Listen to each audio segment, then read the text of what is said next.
আসসালামু আলাইকুম। আশা করি সবাই ভালো আছেন। এই মুহূর্তে যারা ভিডিওটি দেখছেন সবাইকে স্বাগত জানাচ্ছি। সফট সলিউশনের পক্ষ থেকে আমি Abdul Malik.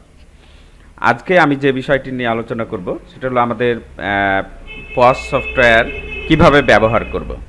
So pause software ব্যবহারের জন্য আমি দেখুন আমাদের পজ সফটওয়্যার হচ্ছে কি BIMS, business information management system.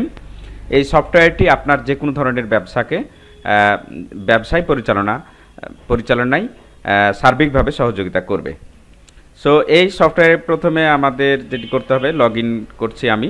দেখুন এখানে লগ ইন পাসওয়ার্ড যেটি দেওয়া আছে আমি এটি দিয়ে করছি।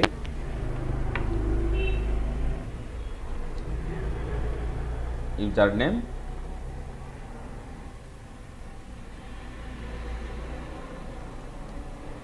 এবং পাসওয়ার্ড।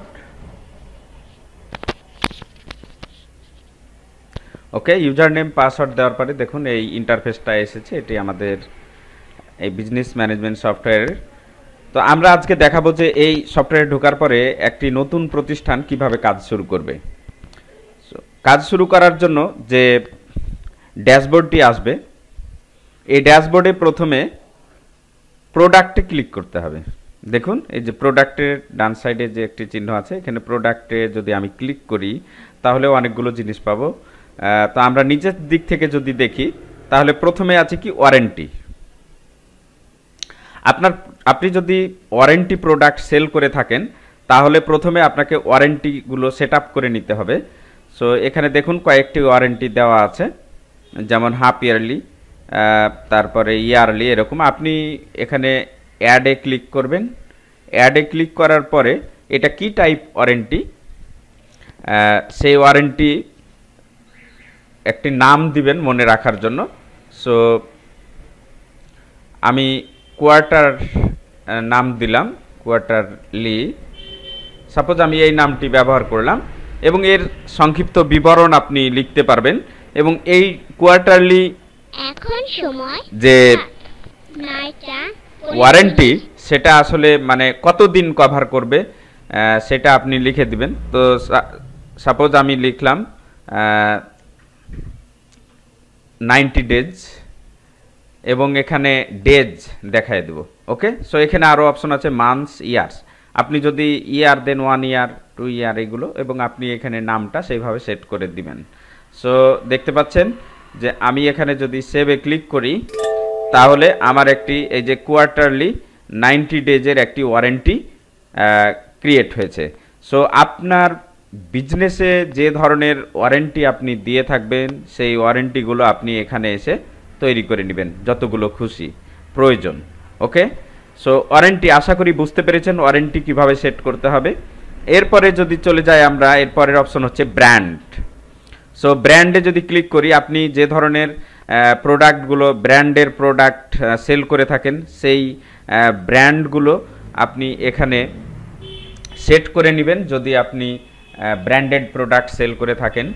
সো আমি একটি ব্র্যান্ড সেট করতেছি। দেখুন সাপোজ আমি আসুস ব্র্যান্ডের প্রোডাক্ট সেল করি। সো এখানে সংক্ষেপে আপনি আসুসের কিছু লিখতে পারেন বা না লিখলেও হবে। সো আমি একটি ব্র্যান্ড, দেখুন এই যে আসুস নামে একটি ব্র্যান্ড তৈরি হয়ে গেছে। সো এইভাবে আপনি যতগুলো ব্র্যান্ডেড প্রোডাক্ট সেল করেন আপনি এইখানে আপনার বিজনেস নিড অনুযায়ী সেট করে নেবেন। ওকে, সো আমরা ওয়ারেন্টি এবং ব্র্যান্ড দেখলাম। এরপরে দেখব ক্যাটাগরিজ। সো ক্যাটাগরিজ হচ্ছে যে আপনি কি কি ক্যাটাগরির প্রোডাক্টগুলো সেল করে থাকেন সেই ক্যাটাগরিগুলো আপনি এখানে সেট করে নেবেন প্রথমে। সো আমরা দেখতে পাচ্ছি যে ক্যাটাগরি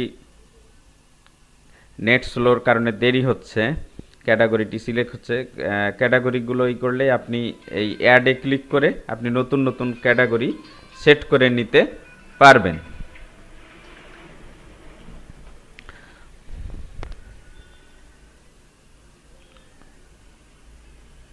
ওকে, সো ক্যাটাগরিগুলো যদি বলি, যেমন আপনার টিভি একটি ক্যাটাগরি, কম্পিউটার একটি ক্যাটাগরি, ল্যাপটপ একটি ক্যাটাগরি, ইলেকট্রনিক্স একটি ক্যাটাগরি, এরকম যে ধরনের আপনি ক্যাটাগরি সেট করতে সেল করে থাকেন সেই ক্যাটাগরিগুলো আপনি এখানে সেট করে নেবেন। এখানে ক্যাটাগরির নাম দিবেন আর ক্যাটাগরির একটি কোড দিবেন ডাটাবেজে, যেটা সেভ থাকবে, এবং ডেসক্রিপশান আপনি চাইলে দিতে পারেন, এবং সাব ক্যাটাগরি যদি তৈরি করেন তাহলে এখানে অ্যাড অ্যাজ সাব ক্যাটাগরিতে আপনি মেন ক্যাটাগরি দেখাইয়ে দিবেন। সো আশা করি এই যে এখানে একটি সাব ক্যাটাগরি ডেস্কটপ, ল্যাপটপ, এগুলো সাব ক্যাটাগরি, আপনি এডিটে যেও দেখে নিতে পারবেন যে আমরা কিভাবে ক্যাটাগরিগুলো সেট করেছি। ওকে, সো আশা করি আপনি বুঝতে পেরেছেন ক্যাটাগরি এইভাবে সেট করবেন। এবং এই ক্যাটাগরির পরে আপনার চলে যাবেন অ্যাড প্রোডাক্টে। অ্যাড প্রোডাক্টে আমি একটি প্রোডাক্ট অ্যাড করে দেখাচ্ছি। অ্যাড প্রোডাক্ট মানে কি, আপনি যে ধরনের প্রোডাক্টগুলো সেল করেন সেই প্রোডাক্টগুলোর একটি লিস্ট তৈরি করবেন। এখানে লিস্ট তৈরি থাকলে যখন আপনি বারবার প্রোডাক্ট পারচেজ করবেন বা সেল করবেন তখন আপনাকে আর এই প্রোডাক্ট সম্পর্কে নাম ডিটেলস কিছুই আর লিখতে হবে না, অটোমেটিক ডাটাবেজে সেভ থাকবে। তাই আপনাকে প্রথমে প্রোডাক্ট লিস্ট তৈরি করতে হবে। সো অ্যাড নিউ প্রোডাক্টে আমি আসলাম। আপনি এইভাবে অ্যাড নিউয়ে ক্লিক করলে এই ধরনের ইন্টারফেস পাবেন। সো প্রোডাক্টের নাম দিবেন, সাপোজ প্রোডাক্টের নাম দিলাম আমি লেনোভো এই ল্যাপটপ, সাপোজ আমি এটি একটি প্রোডাক্ট দিলাম, যেটি একটি টেস্ট নাম লিখতেছি, অতএব আপনি আপনার মতো করে লিখবেন। সো লেনোভো ল্যাপটপ, এরপরে এসকিউ স্টক কিপিং ইউনিট, এটি ডাটাবেজ, এটি তার সুবিধা মতো নিয়ে নেবে, আপনাকে বসানোর প্রয়োজন নাই। এরপরে ইউনিট, অর্থাৎ এটা ইউনিট অর্থাৎ এটা কিভাবে গণনা বা মেজারমেন্ট করা হয়। সো এটা পিস আকারে কিনা হয় এবং বিক্রি করা হয়, তাই আমি পিস দেখিয়ে দিলাম। এরপরে ব্র্যান্ড, এটা কোন ব্র্যান্ডের প্রোডাক্ট, এখানে আসলে আপনি সব ব্র্যান্ডগুলো পাবেন। সাপোজ আমি এটা লেনোভো ব্র্যান্ড, তো আমি এখানে লেনোভো নাই, আমি আসুস এটা দেখিয়ে দিলাম আপনার বোঝানোর জন্য। এরপরে এটি কি ক্যাটাগরি, ক্যাটাগরি এটি কম্পিউটার ক্যাটাগরি, এটি কম্পিউটার ক্যাটাগরি। আপনি যদি সাব ক্যাটাগরি তৈরি করে থাকেন তাহলে কম্পিউটারে এটি ল্যাপটপ ক্যাটাগরি। সো আশা করি বুঝতে পারছেন। প্রথমে নাম দিলাম, এরপরে ইউনিট অফ মেজারমেন্ট, ব্র্যান্ড, এরপরে ক্যাটাগরি, সাব ক্যাটাগরি। এখানে আরেকটি বিষয় দেখুন, alert quantity.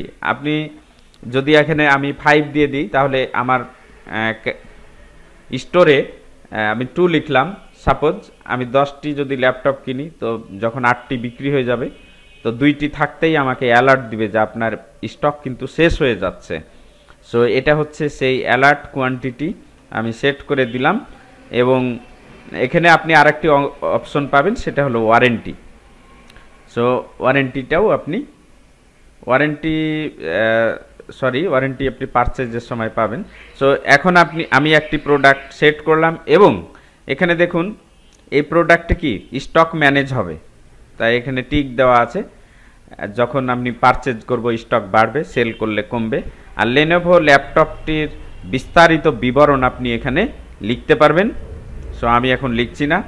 Enable product description, IME, serial number, এগুলো যদি প্রয়োজন হয় তাহলে দিবেন। এরপরে এটার ওয়েট যদি দিতে চান দিতে পারবেন, কতটুকু ওজন, না দিলেও হবে, এগুলো ম্যান্ডেটরি ফিল্ড না। মনে রাখবেন ম্যান্ডেটরি ফিল্ড হচ্ছে স্টার দেওয়া যেগুলো। সো এরপরে আপনার সিঙ্গেল এটা প্রোডাক্ট হিসেবে যদি আমি অ্যাড করি তাহলে এটা দেখুন এই ইন্টারফেস আসবে। এখানে ডিফল্ট পারচেজ প্রাইস, এই প্রোডাক্টটি কত টাকায় আপনি কিনেন, এবং সাপোজ এটা আমি 30,000 টাকা আমি যদি প্রাইস দিই, 30,000 যদি প্রাইস দিই তাহলে দেখুন ইনক্লুডিং ট্যাক্স 30,000, আমি ট্যাক্সের হিসাব যেহেতু রাখিনি, এবং এটা সেল করব কততে, আমাকে এটি এখানে দেখিয়ে দিতে হবে। সো আমি যদি এখানে প্রফিট মার্জিন দিই যে 20% আমি বেনিফিট করতে চাই বা 30%, তাহলে 30 যদি বসিয়ে দিই তাহলে আমার অটোমেটিক কিন্তু প্রাইস বেড়ে যাবে। অন্যদিকে আমি এই 30,000-এর পিসিটি যদি আমি 35,000 দেখিয়ে দিই যে 35-এ সেল করব, তাহলে আমার এখানে পার্সেন্টেজটা চলে আসবে অটোমেটিক। সো এটা ম্যান্ডেটরি না, ম্যান্ডেটরি হচ্ছে আমি কততে কিনলাম আর কততে সেল করব, আমি পারচেজ প্রাইস এবং সেল প্রাইসটি বসিয়ে দেব। ওকে, আশা করি বুঝতে পারছেন। যদি আপনি ইমেজ দিতে চান তাহলে এখানে ব্রাউজ করলে আপনি কম্পিউটারে ঢুকে যাবেন এবং আপনি ইমেজ দিতে পারবেন। সো আমার সবগুলো ম্যান্ডেটরি ফিল্ড ফিল আপ হয়েছে, আমার প্রয়োজন নাই। হ্যাঁ, তো যার কারণে আমি এখন যদি সেভ অ্যান্ড অ্যাড অ্যানাদারে ক্লিক করি তাহলে এটা সেভ হয়ে আবার এইরকম একটি ইন্টারফেস অর্থাৎ নতুন প্রোডাক্ট অ্যাডের জন্য ফর্ম চলে আসবে। তো আমি এটাতেই করলাম, সেভ করলাম।